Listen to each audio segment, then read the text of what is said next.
This episode contains mature language and situations. Listener discretion is advised. You wake, standing on the doorstep of a beautiful mansion. The front door stands open. You can hear voices, music, so many people. You step towards the door.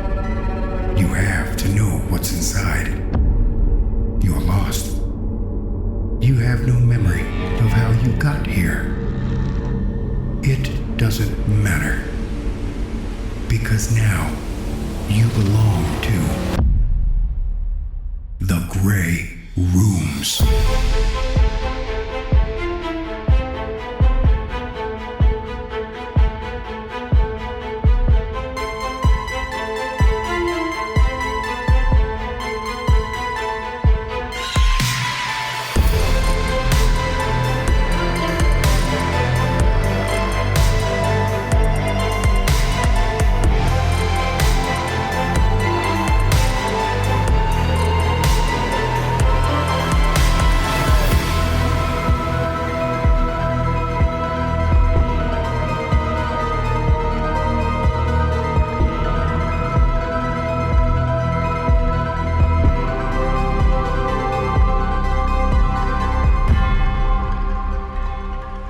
Season 3, Episode 20, The Trials of Admiral Beckett, Part 1.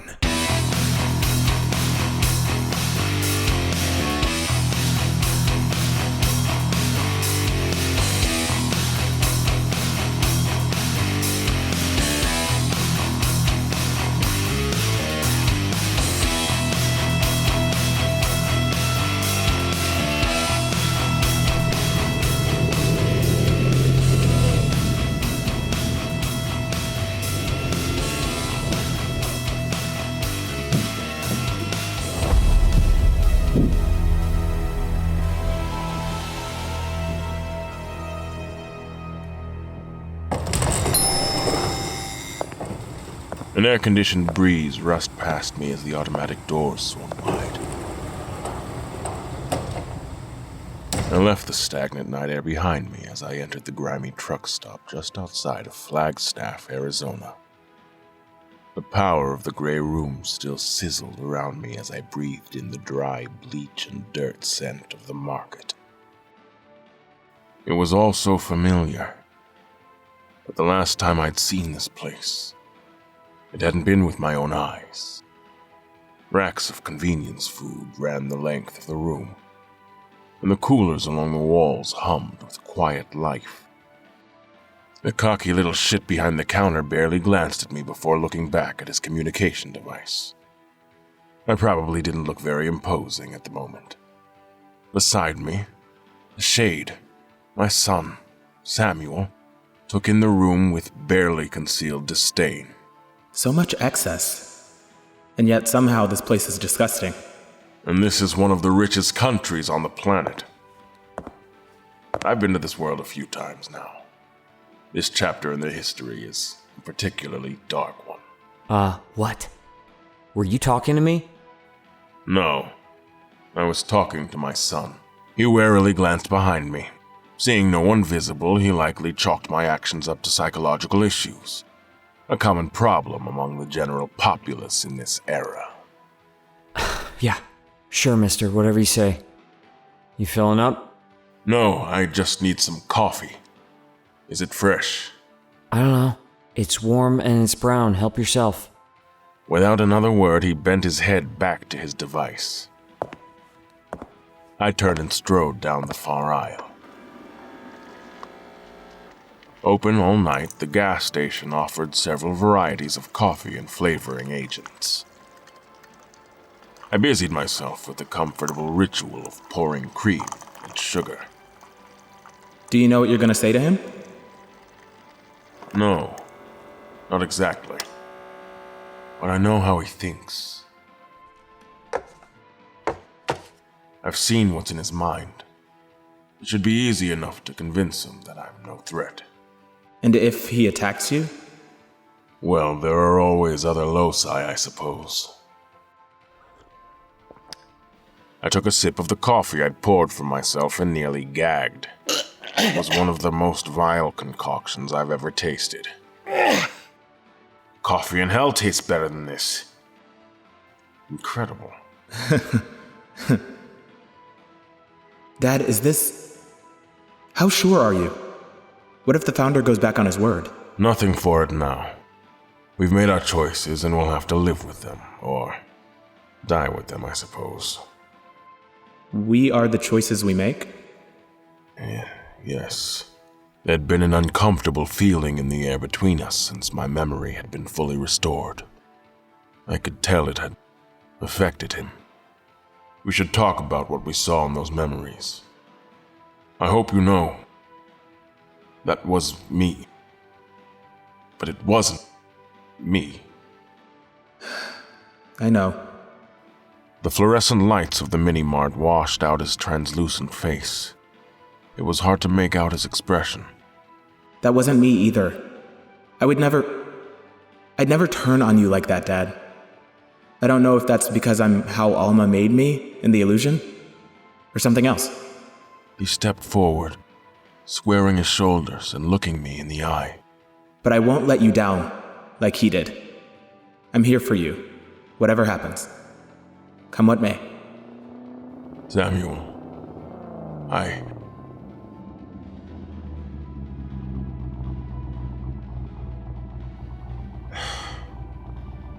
guess that's my cue. I tossed the disgusting coffee to the ground, spattering it across the yellow tile floor of the aisle. I stepped out to look across the store at the attendant. Hey, kid. Yeah, what? Sorry about this. Valkath art Cardli. The power that coursed from my outstretched hand hauled him off his feet and slammed him hard against the wall of the gas station. He barely had time to make a noise before I gestured again and snapped his neck. I raised my hand, and his body lifted into the air to hover above the service counter.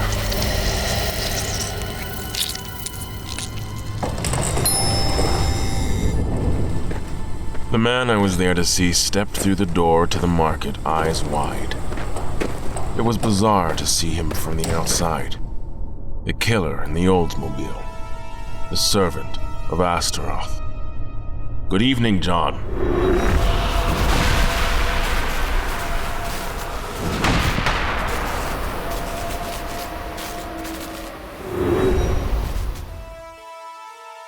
You and I need to have a little talk.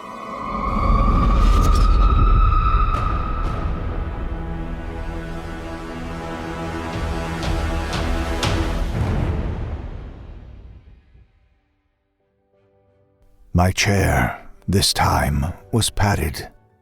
A small plate of food sat forgotten at my side. I was not bound or bleeding, but I felt just as much a prisoner here in the mansion's grand ballroom as I had in the stables. The cool glass of liquor in my hand was what I chose to focus on in that moment. A balm from the pain that still jabbed and tugged at my muscles as I shifted, trying to get comfortable. By far, the greatest ache was from the absence of my left eye. The bleeding had long since stopped, and I'd been allowed to wrap a bandage over the socket. I tried not to think about it, tried to look past the disorientation of my monocular vision. I wasn't having much luck. My chair anchored the southern end of a large circle at the ballroom's center. Around the ring were the principal staff members of the Grey Rooms project, everyone looking much more hale and hearty than I. Alma, Todd, and the architect were to my right. The Warden sat directly across from me, licking his lips occasionally when he glanced in my direction. There was a seat for the Admiral, who had not been summoned yet, and for the architect's steward. That meant there was one final seat in our circle of 7, open and unaccounted for. I knew who was going to be sitting there. You have not heard from him? At all? No, ma'am. I saw Stephen this morning in the office, but I haven't spoken with him since. I was very specific in my instructions.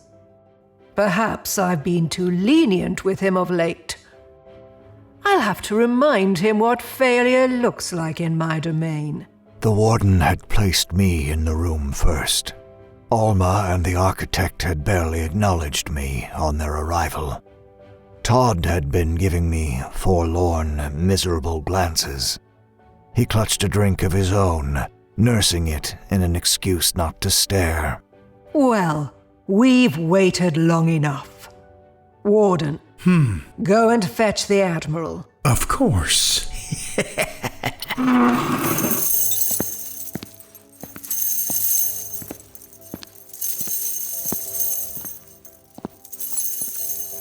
The Baroness walked to a side table and picked up an elegant-looking telephone. Speaking quietly into the handset, Todd, apparently unable to contain himself any longer, stood and walked to sit in the chair she'd vacated just at my side. Hey there, Bob. How you holding up? I raised my head to regard him. He visibly flinched. Is that a serious question? Yes, of course it is. I don't like this at all. I'm worried sick about you. Most days I found Todd's simple enthusiasms charming. Not today. Don't worry about me, Todd. Worry about yourself. Whatever happens, there will be plenty of blame to go around. But you've been with the project since the beginning. You've always... I know you don't like to admit it, but you've always tried to treat the guests right, like, with a little dignity. How can they turn that against you like this? I had no idea what to say to that. Was that what he really thought? That I cared about the dignity of mortals? I stared with my one good eye at the intricate tile pattern on the floor.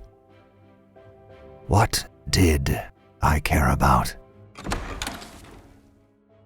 May I present to you Admiral Beckett. The Admiral was once again dressed in the uniform that accompanied him to the manor. It was cleaned and pressed, and despite knowing in grim detail how he'd acquired this mantle, he cut an imposing figure as he strode across the room. I stopped when I caught sight of him. I winced, and I felt pity and sympathy warring across my face. Bob looked terrible. It wasn't just the bandage that covered his empty socket, or the scars that crisscrossed his hands. I'd learned enough in my readings to know all of that would heal given enough time. It was the look on his face. That tall, imperious demon who'd met me in that Ash Manor hallway was a shell of his former self. A lanky husk perched atop his chair. I turned back to the floor. The weight of all this mortal pity was an unwelcome anchor around my neck. Ah, Admiral. Welcome. So good to see you again. Architect. What's going on? I have some exciting news for you. Please take a seat.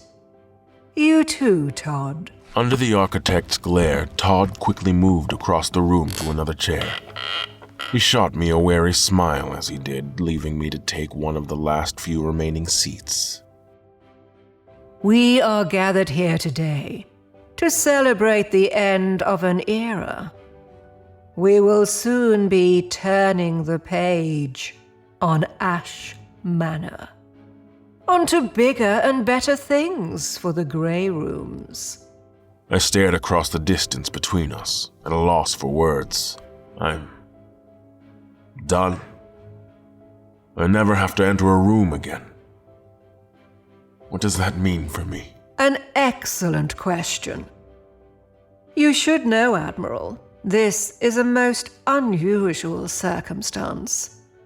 But then, you are a most unusual guest. Everyone The Admiral and I finally had a chance to speak face to face recently. And he put to me a most compelling idea. The idea that it was time for new blood among our ranks. That a mortal perspective would be invaluable to the project's continued success. In short, he asked for a job. My head snapped up, my mouth open in surprise. I couldn't stop the words before they slipped out. You cannot be serious. The look she gave me was cold and cruel, but I was long past caring. The Admiral has proven himself ruthless and capable, to be sure, but a mortal as a part of management. Yeah, now, Bob, what's so wrong with that? Ain't I important to the project? You are. Of course you are. But the forces at play within the rooms, the decisions that must be made, they're beyond any mortal's limited imagination. Even an exceptional man like Mr. Beckett. Madame, we cannot rely on a mortal's flawed vision to help guide us.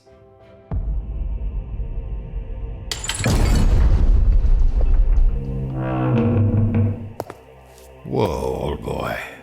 Flawed vision? If anyone here has trouble seeing, it looks like it's you. It had been so long since I'd seen him in person, I hardly recognized him. Almost involuntarily, I staggered to my feet. The others followed my example. Strolling into the room as if he owned the place, because I suppose he did, was the founder. I'd seen him that first day here in this very room, but today he wore no mask, no sash. He had no need to hide who or what he was. He still wore that same suit though, coal black. His skin was only a few shades lighter, offsetting the gray and white streaks in his close-cropped hair. I would have called it an executive look if we had been in a boardroom somewhere. His pupils burned with an inner light. His violet eyes flickered between Bob and I as he stalked across the room. That same predator's tread. That same oppressive weight on my chest. He stopped as he reached the center of the room, turning to regard us in turn. Todd was visibly trembling, as was the Warden. Todd's was the tremor of a frightened prey animal, while the Warden's was that of an eager hound dying to be let off the leash. Alma was attempting her signature look of implacable calm, though something about her eyes hinted at her youth and inexperience, and fear. The architect was beaming for once, thrilled to be in the presence of the creature that held her chain. I locked my gaze with Bob across the circle and allowed myself a grim smile. It seemed as though he and I were the only ones unaffected by the arrival of this creature, this Duke of Hell. "Sir." He swung around to regard me, eyes alight, and an easy grin slipped onto his face. The Admiral? A pleasure. Let me shake your hand, sir. His grip was like a vice, his skin hot to the touch. I was surprised to realize we were about even in height. He'd seemed taller somehow as he entered the room. It's nice to be able to put a face to the name. Ah, but that's not my name, is it? I don't personally feel the need for these titles, or your mortal nicknames. He pulled me closer, the strength implied in that simple action enormous, as if he was being ever so careful not to hurt me, like I might cradle a mouse. You can call me by my true name, Admiral. You can call me Belial.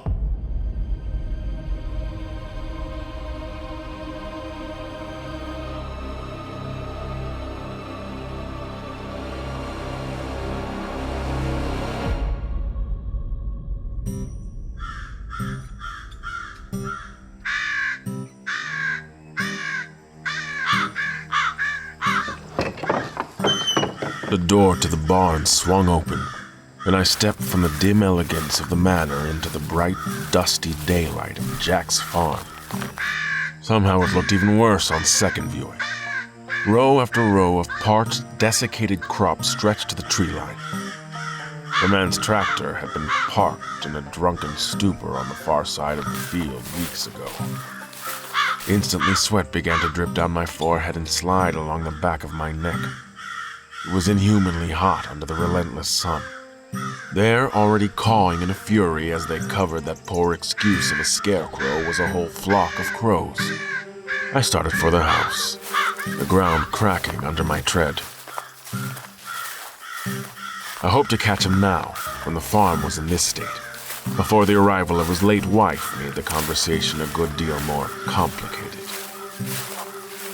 Barely visible in the bright sunlight, Samuel kept pace at my side. I think this is working, Dad. I'm trying not to get my hopes up, but maybe. We've come so far already. Once we get past this trial, once we're in the inner circle, just think of everything we could do. Everything that might be possible. With your position and my arcane insights. I caught sight of him enough to see he was grinning ear from ear. We'll be unstoppable. This is why you go to war with your brothers. Who the hell would buy a fucking farm? Sounds like we'd better hurry. We hustled across the open ground to the front door of the farmhouse. And I rapped hard on the wooden frame. Who the fuck?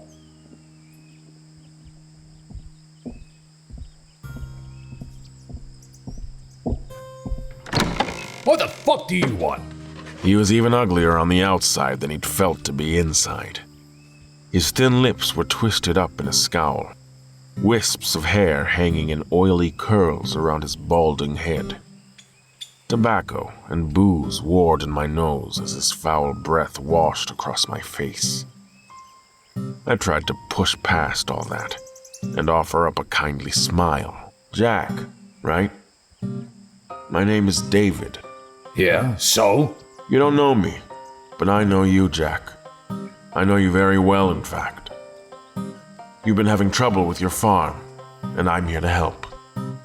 You got a fucking pile of cash hiding in that piece of shit uniform you're wearing?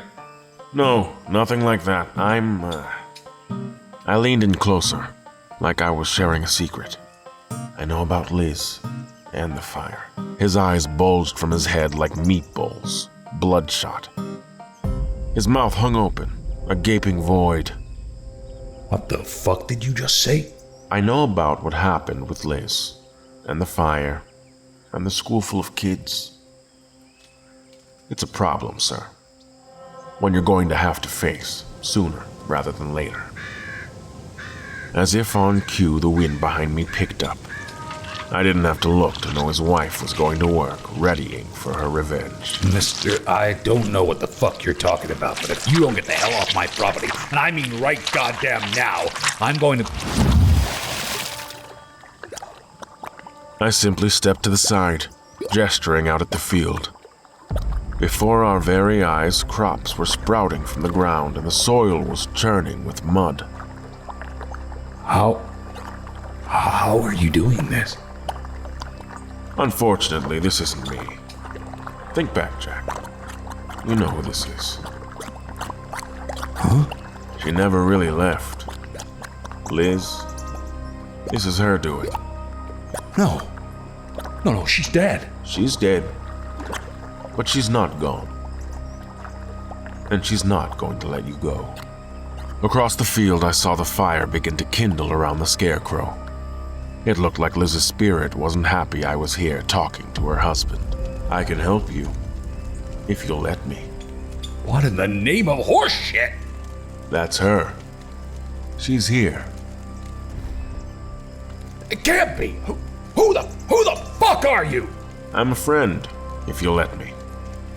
I know you. I know what you're capable of. I know that things didn't go the way you wanted them to. But if you let me, I can fix this. And then you and me are going to sit down and have a nice conversation about what you might accomplish in the future. She had already unhooked herself from the pole and was moving slowly across the field. Footprints filled with embers lit the crops on fire, despite the mud and unnatural wetness. No! No, it is her! How? Will you let me help you? Yes, goddammit, help me! Stop her! Don't let her take me! Fuck! And afterwards, we'll talk. Mister, afterwards, I'll go to hell and back for you if that's what it takes. Just don't let that bitch take me! I smiled. What an interesting turn of phrase. You've made a good choice, sir. I turned to face the damned spirit of Jack's dead wife. I would take no pleasure in this, but it had to be done. Cursed bad luck. Yes, it is.